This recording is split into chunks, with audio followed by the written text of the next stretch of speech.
I'm confused. How can a player who came in and played 20, 25 minutes for a team that was losing since the 12th minute be looked at and attributed by media as the guilty culprit in them losing?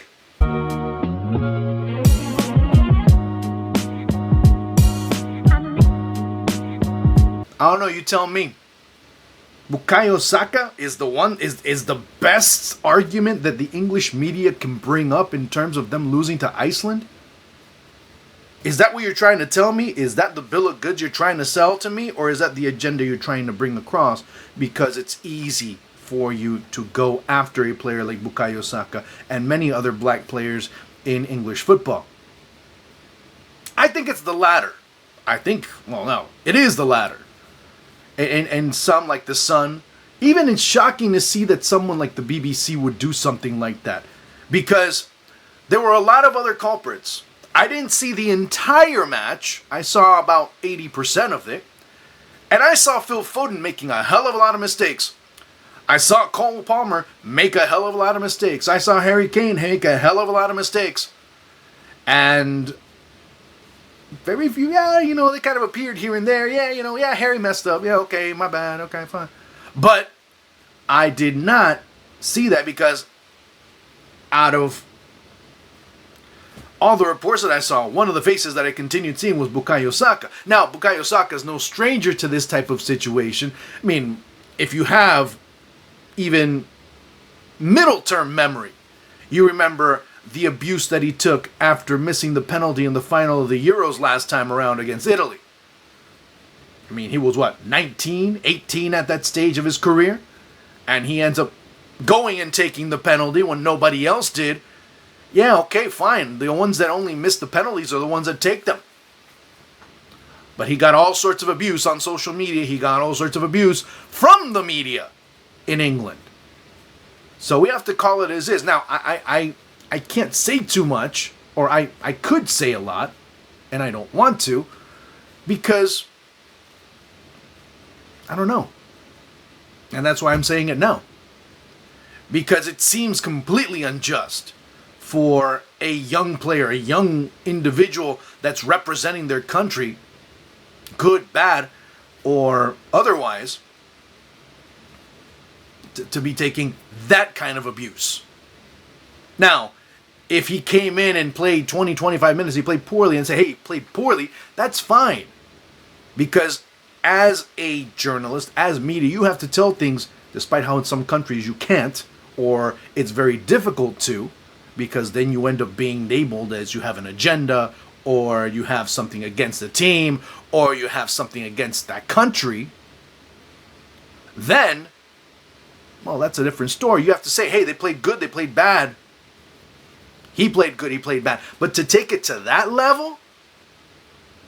I mean, he's not the only one. We can go into other issues. I mean, we could go how Leo Messi was kind of shit on by the Argentine media in a very similar manner. And he talked about it too. But that's another video. I don't want to get into that. Now, what you start really analyzing and delving into is how personal it's gotten with Bukayo Saka in terms of his representation of England, which ends up being borderline. Now, and I'm not trying to pick on Bukayo Saka, and I'm not trying to pick on Phil Foden, and I'm not trying to pick on Harry Kane, because that's not their fault. Harry Kane is not smiling, oh, well, at least I got bailed out. No. England lost, and England are going into the Euros with not the best footing. So, to them, that's the most important thing. To the players, that's the most important thing. But it also hurts them because one of their teammates is being riled on. I mean, we can go back, too, with what the English media have done with black footballers for years.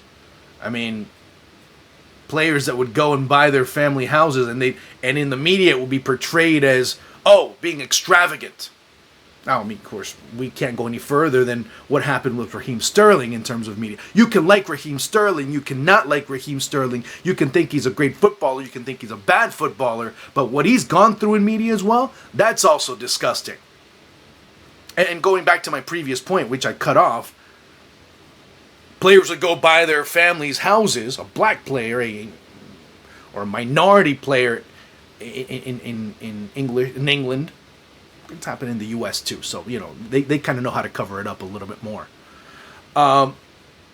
They go and buy them a house, their mother, their father, whoever, a house, and it was looked at extravagant. Look at him. Oh my God, he's already earning money. He's spending it frivolously. Oh my God, look at this. Look at. Well, I don't know. The Phil Fodens and the Harry Kanes and the Cole Palmers, all the Cole Palmer, it was great to see him showing his family the other day. They'd go and buy a house. Oh, look at that. How noble, how great, how amazing it is to see that such and such a player is buying, making a dream come true. How wonderful. And they are. But it's many in the media, in the Sun, and many of those tabloid, yellow, journalistic, sensationalistic, and I always point out the Sun first and foremost. There are many others. But the Sun, number one, and number two, maybe.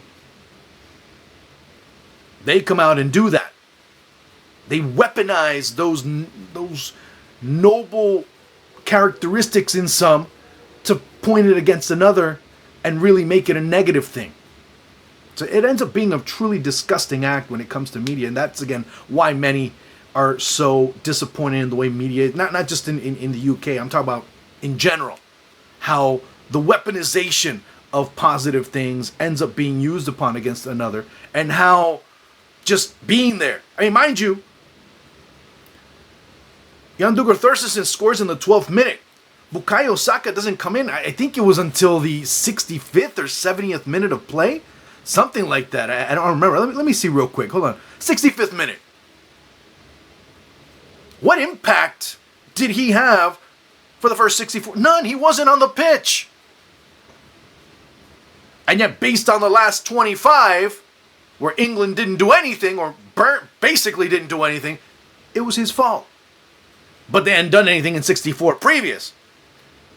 They make it sound like, well, in 64, they were just absolutely dominating. And then Saka comes in and nothing happened. No.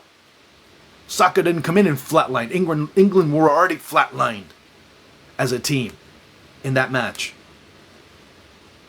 So, again, it's pretty disgusting to see those types of things. And it's not just Bukayo Saka.